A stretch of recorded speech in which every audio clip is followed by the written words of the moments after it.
नमस्कार दोस्तों, एडिटोरिया बिहार जी के स्पेशल डिस्कशन में आप सभी का स्वागत है। आज प्रैक्टिस सेट नंबर 5 का डिस्कशन करेंगे जो बिहार के सभी एग्जाम के लिए बहुत ही महत्वपूर्ण है। तो चलिए स्टार्ट करते हैं। झारखंड राज्य के विभाजन से पूर्व बिहार में लोकसभा तथा राज्यसभा की सीटों की संख्या क्रमशः कितनी थी? तो कितनी थी? तो 54 और 22, यानी लोकसभा की सीट था 54। कितना था लोकसभा का सीट? 54। और राज्यसभा का सीट कितना था? तो 22 था। मतलब जब बिहार का जो है विभाजन नहीं हुआ था, यानी झारखंड और बिहार साथ ही में था, तो उस समय में लोकसभा की सीट कितनी थी? 54।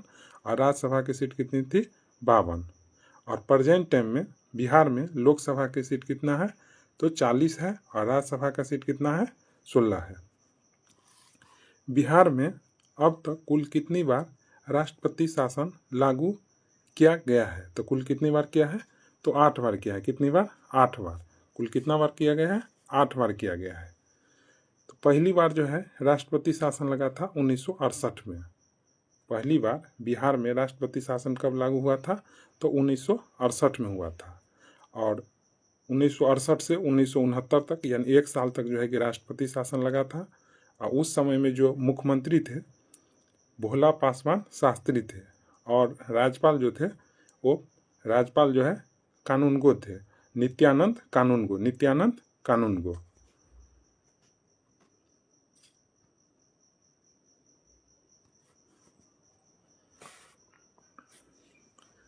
निम्नलिखित में कौन राज्यपाल को उनके पद से बर्खास्त कर सकता है? तो कौन कर सकता है? तो राष्ट्रपति कर सकता है। कौन करेगा? राष्ट्रपति करेगा। कौन करेगा? राष्ट्रपति जो है कि बर्खास्त कर सकते हैं।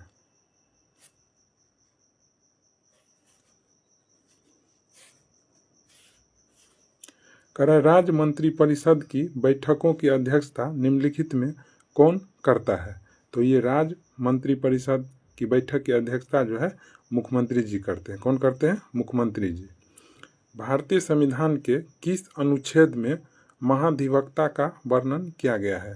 तो किस अनुच्छेद में है? तो अनुच्छेद 165 में है। कितना में है? अनुच्छेद 165 में। कोई विधेयक धन विधेयक है या नहीं, इसका निर्णय निम्न में से जो है कि कौन करता है? कोई विधेयक धन विधेयक है या नहीं, इसका निर्णय निम्न में से कौन करता है? तो विधानसभा का अध्यक्ष करते हैं। कौन करते हैं? विधानसभा का अध्यक्ष। निम्नलिखित में कौन व्यक्ति बिहार के मुख्यमंत्री के पद पर सबसे कम समय तक रहे हैं? तो कौन रहे हैं? तो सतीश प्रसाद सिंह रहे हैं। कौन रहे हैं? सतीश प्रसाद सिंह। 1968 में मात्र 5 दिन के लिए जो है ये मुख्यमंत्री के पद पर रहे थे। दिए गए विकल्प में सबसे कम जिला वाला प्रमंडल कौन सा है? तो देखिए, कहेगा कि सबसे कम जिला वाला प्रमंडल का नाम, तो ये भागलपुर हो जाएगा। तो भागलपुर में मात्र 2 प्रमंडल है, भागलपुर और बांका। भागलपुर और बांका, यानी इसमें भागलपुर में 2 जो प्रमंडल है उसमें भागलपुर आता है और बांका आता है। दरभंगा और सारण में जो है 3-3 प्रमंडल है, जिसमें कौन कौन आता है? तो सारण, सिवान और गोपालगंज। और दरभंगा में कौन कौन आएंगे? मधुबनी, दरभंगा और समस्तीपुर। कोसी में जो है कि 3 प्रमंडल है, उसका में कौन कौन आएंगे? तो ये मधेपुरा, सहरसा और सुपौल।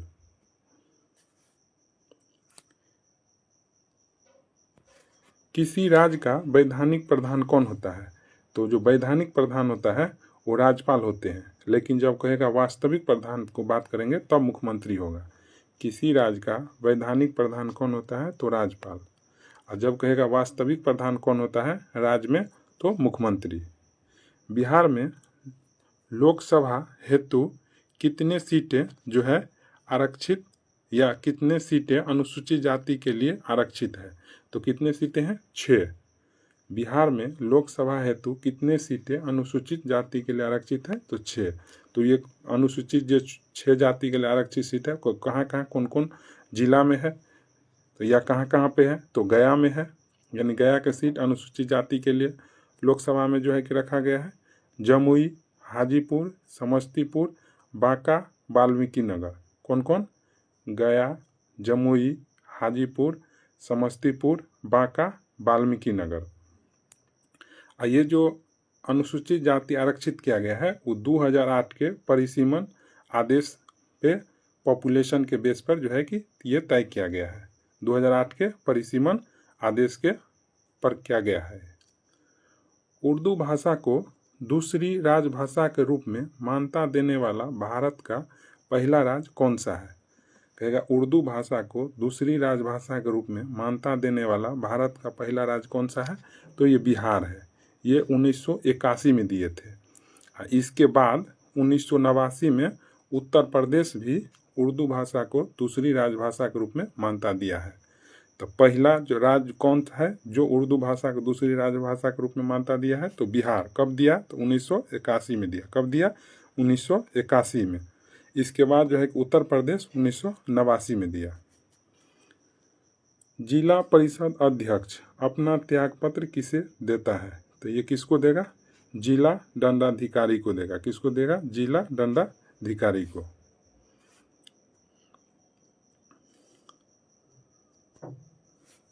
बिहार का कौन सा जिला नेपाल तथा पश्चिम बंगाल दोनों से सीमा साझा करता है? तो ये किशनगंज हो जाएगा। क्या हो जाएगा? किशनगंज। बिहार का कौन सा जिला नेपाल तथा पश्चिम बंगाल दोनों से सीमा साझा करता है? तो किशनगंज जिला। कौन सा जिला? किशनगंज जिला। किस भारतीय राज्य के साथ नेपाल सबसे अधिक सीमा साझा करता है? तो ये बिहार के साथ करता है। किसके साथ? बिहार के साथ। कितना किलोमीटर? तो 726 किलोमीटर। कितना किलोमीटर? 726 किलोमीटर। और उत्तर प्रदेश के साथ जो है कि नेपाल कितना सीमा साझा करता है? 651 किलोमीटर। कितना? 651 किलोमीटर। और उत्तराखंड के साथ नेपाल कितना सीमा साझा करता है? 275 किलोमीटर। और पश्चिम बंगाल के साथ कितना करता है? 96 किलोमीटर। तो कहेगा कि नेपाल के साथ सीमा साझा करने वाला जो है सबसे कम सीमा साझा करने वाला राज्य कौन सा है? तो पश्चिम बंगाल। मात्र 96 किलोमीटर करते। कितना? 96 किलोमीटर। क्वेश्चन पूछेगा कि नेपाल के साथ सबसे अधिक सीमा साझा करने वाला राज्य कौन है? तो बिहार। कितना? 726 किलोमीटर। फिर कहेगा कि नेपाल के साथ सबसे कम सीमा साझा करने वाला राज्य कौन है? पश्चिम बंगाल, जो मात्र 96 किलोमीटर सीमा साझा करते हैं। निम्नलिखित में कौन बिहार की सर्वोच्च पर्वत चोटी है? तो ये कौन बिहार की सर्वोच्च पर्वत चोटी है? तो सोमेश्वर श्रेणी है। कौन है? सोमेश्वर श्रेणी, जो कहाँ है? वेस्ट चंपारण में, यानी पश्चिम चंपारण में है। ये किस पर्वतमाला का हिस्सा है? तो शिवालिक पर्वतमाला का हिस्सा है सोमेश्वर श्रेणी, जिसकी ऊंचाई जो है कि समुद्र तल से 880 मीटर है। ठीक है। कैमूर की पहाड़ी, ये कैमूर की पहाड़ी का जो विस्तार है मध्य प्रदेश के जबलपुर से होते हुए, यानी पूरा विस्तार होते हुए बिहार के में सासाराम और रोहतास तक जो है कि इसका विस्तार है कैमूर की पहाड़ी का। और कैमूर की जो पहाड़ी है वो कौन सी पर्वतमाला का हिस्सा है? तो विंध्य पर्वतमाला का हिस्सा है। पूछेगा कैमूर की पहाड़ी किस पर्वतमाला का हिस्सा है? तो विंध्य पर्वतमाला का हिस्सा है। किस पर्वतमाला का? तो विंध्य पर्वतमाला का। और खड़गपुर की जो पहाड़ी है ये मुंगेर में है, और ये भी जो है कि विंध्य पर्वतमाला का हिस्सा है। यानी खड़गपुर की पहाड़ी और कैमूर की पहाड़ी विंध्य पर्वतमाला के हिस्सा है।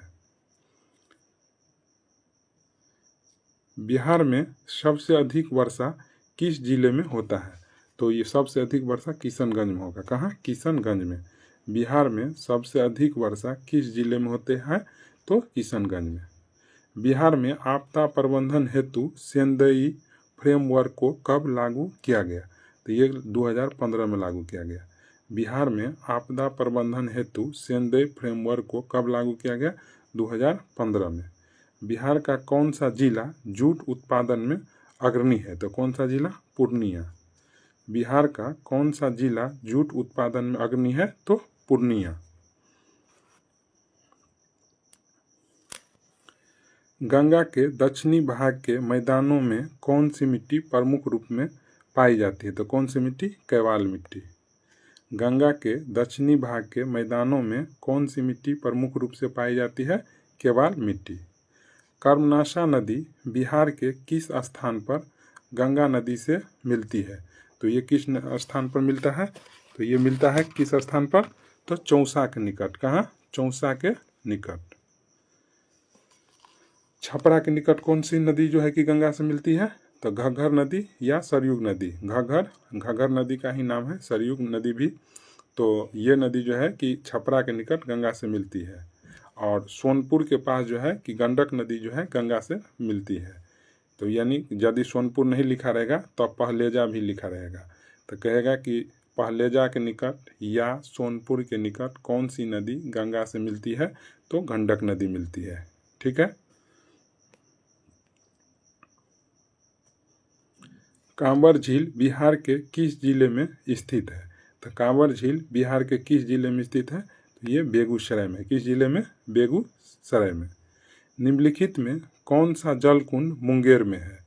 तो मुंगेर में सीता कुंड भी है, ऋषि कुंड भी है और रामेश्वर कुंड भी है। तो यानी ये तीनों कुंड जो है मुंगेर में स्थित है, इसीलिए इसका आंसर क्या हो जाएगा? उपरोक्त में से एक से अधिक। मुंगेर में जो सीता कुंड है वो गर्म पानी के लिए फेमस है। मुंगेर का जो सीता कुंड है वो गर्म पानी के लिए फेमस है। और सीतामढ़ी में जो सीता कुंड है वो सीता जी का जन्मस्थली के लिए फेमस है। ठीक है। और रामेश्वर कुंड जो है गर्म पानी का झरना है। राजपुर नहर परियोजना किस नदी पर स्थित है? राजपुर नहर परियोजना किस नदी पर स्थित है? तो ये कोसी नदी पर स्थित है। किस नदी पर? कोसी नदी पर। 2011 की जनगणना के अनुसार जनसंख्या की दृष्टि से बिहार का सबसे छोटा जिला कौन सा है? तो कौन सा जिला है? शेखपुरा। कौन है? शेखपुरा। 2011 की जनगणना के अनुसार जनसंख्या की दृष्टि से बिहार का सबसे छोटा जिला जो है कौन सा है? तो शेखपुरा है। ठीक है। और सबसे ज़्यादा कौन है? तो पटना, 58 लाख। कितना? 58 लाख। बिहार के किस जिले की महिला साक्षरता दर सबसे न्यूनतम है? बिहार के किस जिले की महिला साक्षरता दर जो है कि सबसे न्यूनतम है? तो सहरसा का। कितना है? 42.73 है। 42.73। और सबसे ज़्यादा कहेगा तो सबसे ज़्यादा मुंगेर का है। कितना है? 65.53। कहेगा बिहार के किस जिले की महिला साक्षरता दर सबसे कम है? महिला की साक्षरता दर सबसे कम है तो किस जिले का? सहरसा का। कितना है? तो 42.73 है। और महिला में सबसे ज़्यादा साक्षरता किसका है? किस जिला का? तो मुंगेर जिला का है, 65.53। और ओवरऑल कहेगा कि पहले स्थान पर साक्षरता में कौन सा जिला है? तो रोहतास है, 73.37। 73.37 ओवरऑल।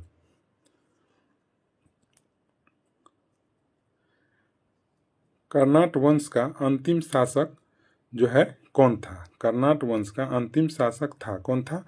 हरि सिंह देव जी थे। कौन थे? हरि सिंह देव। निम्नलिखित में किस पाल शासक की राजधानी मुंगेर थी? तो किस निम्न में से किस पाल शासक की राजधानी मुंगेर थी? तो किसका था? देवपाल का। किसका? देवपाल का। दरभंगा में एक दुर्ग एवं जामा मस्जिद का निर्माण करवाने वाले सुल्तान था। कौन था? मोहम्मद बिन तुगलक। मोहम्मद बिन तुगलक। शेरशाह ने मुगलों के विरुद्ध संघर्ष में किससे सहायता प्राप्त की थी? तो किससे प्राप्त की थी? तो चेर शासकों से। शेरशाह ने मुगलों के विरुद्ध संघर्ष में किससे सहायता प्राप्त की थी? तो चेर शासकों से। सिकंदर लोदी ने हुसैन शाह सरकी को पराजित कर किसे बिहार का प्रभारी नियुक्ति किया था? तो किसको किया था? तो दरिया खां नुहानी को। किसको किया था? दरिया खां नुहानी को। सिकंदर लोदी ने हुसैन शाह सरकी को पराजित कर किसे बिहार का प्रभारी नियुक्ति किया था? तो दरिया खां नुहानी को। चौसा के युद्ध में शेरशाह ने हुमायूं को कब पराजित किया था? तो कब किया था? 26 जून 1539 को। कब किया गया था? 26 जून 1539 को। चौसा के युद्ध में शेरशाह ने हुमायूं को कब पराजित किया था? 26 जून 1539 को। शेरशाह का प्रशासनिक प्रयोगशाला था कहाँ पर था? तो ये सासाराम में था। शेरशाह का प्रशासनिक प्रयोगशाला था सासाराम में। शेरशाह ने अपने शासन काल में पटना में एक दुर्ग का निर्माण कराया तथा पुनः इस नगर को राजधानी के रूप में विकसित किया। इसकी चर्चा कहाँ पर है? तो इसकी चर्चा है तारीख-ए-दौदी में। शेरशाह ने अपने शासनकाल में पटना में एक दुर्ग का निर्माण कराया तथा पुनः इस नगर को राजधानी के रूप में विकसित किया। इसका चर्चा है कहाँ पर? तो तारीख-ए-दौद में। अकबर ने 1580 में बिहार में किसे गवर्नर या सूबेदार नियुक्ति किया? तो किसको किया? खान-ए-खानम को। अकबर ने 1580 में बिहार में किसे गवर्नर या सूबेदार नियुक्ति किया? तो खान-ए-खानम को। किस मुगल शासक के समय में बिहार में सर्वाधिक जो है कि विद्रोह हुआ था? तो अकबर के समय में। किस मुगल शासक के समय में बिहार में सर्वाधिक विद्रोह हुआ? तो अकबर के समय में। सिख धर्म के प्रवर्तक गुरु नानक देव ने निम्न में से बिहार के किस क्षेत्र का भ्रमण किया था? तो ये किए थे, मुंगेर में भी किए थे, राजगीर में भी किए थे, भागलपुर में।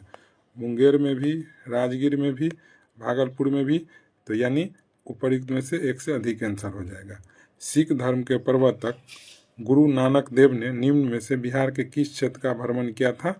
तो मुंगेर, राजगीर, भागलपुर। यानी आंसर हो जाएगा उपरोक्त में से एक से अधिक।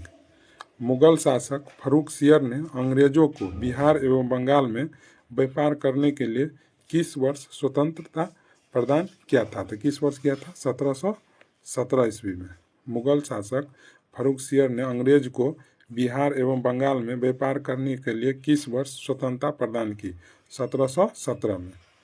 किस मुगल शासक के शासनकाल में अंग्रेजों ने पटना में अपनी फैक्ट्री स्थापित की? तो ये शाहजहां के समय में। किस मुगल शासक के शासनकाल में अंग्रेजों ने पटना में अपनी फैक्ट्री स्थापित की? शाहजहां के काल में किया था। ठीक है। डच ईस्ट इंडिया कंपनी जो है अपनी फैक्ट्री कब स्थापित किया था?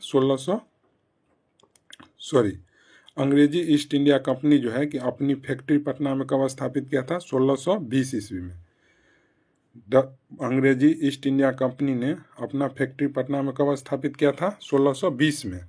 और डच ईस्ट इंडिया कंपनी जो है 1632 ईस्वी में पटना में अपना फैक्ट्री जो है कि खोला था। पूछेगा अंग्रेज जो है कि पटना में अपनी फैक्ट्री कब स्थापित किया था? 1620 में। और डच ईस्ट इंडिया कंपनी के कब किया था? तो ये 1632 में किए थे। कब किए थे? 1632 में।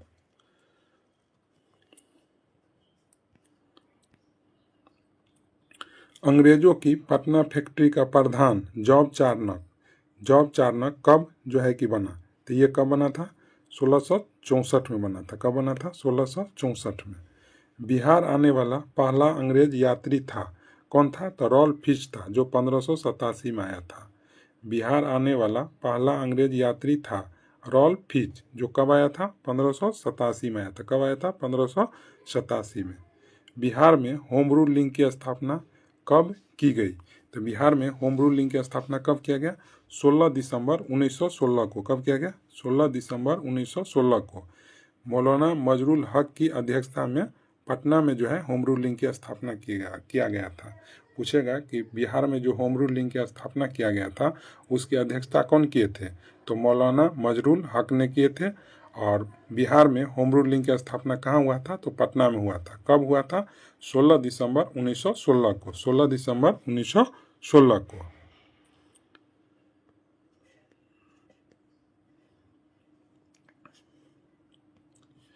भारतीय राष्ट्रीय कांग्रेस का 27वां अधिवेशन कहाँ पर हुआ था? भारतीय राष्ट्रीय कांग्रेस का 27वां अधिवेशन जो है कि कहाँ पर हुआ था? तो ये पटना में हुआ था। कहाँ हुआ था? पटना में। मुजफ्फरपुर बम कांड 1908 में किसे फांसी की सजा हुई थी? तो किसको हुआ था? तो खुदीराम बोस को हुआ था। 11 अगस्त 1908 को। 11 अगस्त 1908 को हुआ था। और इसके साथ ही जो प्रफुल्ल चाकी थे वो पुलिस के डर से आत्महत्या कर लिए। चंपारण में कृषि की स्थिति की जांच के लिए नियुक्ति जांच समिति के अध्यक्षता को जो है कि कौन किया था? तो ये कौन किया था? FG सलाई ने। चंपारण में कृषि की स्थिति की जांच के लिए नियुक्ति जांच समिति की अध्यक्षता कौन किए थे? तो FG सलाई ने। बिहार आने वाले निम्नलिखित चर्चित विदेशी यात्रियों में से सबसे पहला यात्री जो है कि कौन था? तो मेगास्थनीज था। कौन था? मेगास्थनीज। बिहार आने वाले निम्नलिखित चर्चित विदेशी यात्रियों में से सबसे पहले यात्री कौन था? तो मेगास्थनीज था। कौन था? मेगास्थनीज। 24वें तीर्थकर महावीर का जन्म कहाँ हुआ था? 24वें तीर्थकर महावीर का जन्म कहाँ पर हुआ था? तो कुंडग्राम में। ये कुंडग्राम कहाँ पड़ता है? वैशाली में। कब हुआ था जन्म? तो 540 ईसा पूर्व। कब हुआ था? 540 ईसा पूर्व। कब हुआ था? 540 ईसा पूर्व।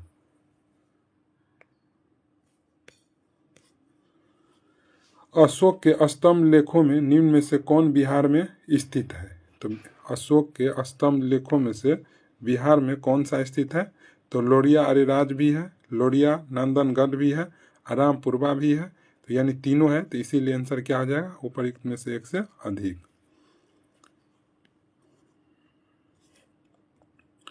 कनिष्क ने पाटलिपुत्र के किस बौद्ध विद्वानों को अपने दरबार में आश्रय दिया था? तो किसको दिया था? अश्वघोष को। किसको? अश्वघोष को। कनिष्क ने पाटलिपुत्र के किस बौद्ध विद्वान को अपने दरबार में आश्रय दिया था? तो अश्वघोष को। तृतीय बौद्ध संगीति की अध्यक्षता किसने किया था? तो किसने किया था? तो मोगलीपुत्र ने किया था। और तृतीय बौद्ध संगीति कब हुआ था? तो 250 ईसा पूर्व के आसपास हुआ था। हर्यक वंश के पश्चात मगध पर किस वंश का उदय हुआ? तो किस वंश का उदय हुआ? शिशुनाग वंश का। हर्यक वंश के पश्चात मगध पर किस वंश का उदय हुआ? शिशुनाग वंश का। तो इस प्रकार से सेट नंबर 5 का डिस्कशन हो गया। उम्मीद करते हैं कि आप सभी दोस्तों को अच्छा लगा होगा। अच्छा लगा हो तो अपने दोस्तों के पास शेयर कीजिए और चैनल को सब्सक्राइब कर लीजिए। धन्यवाद।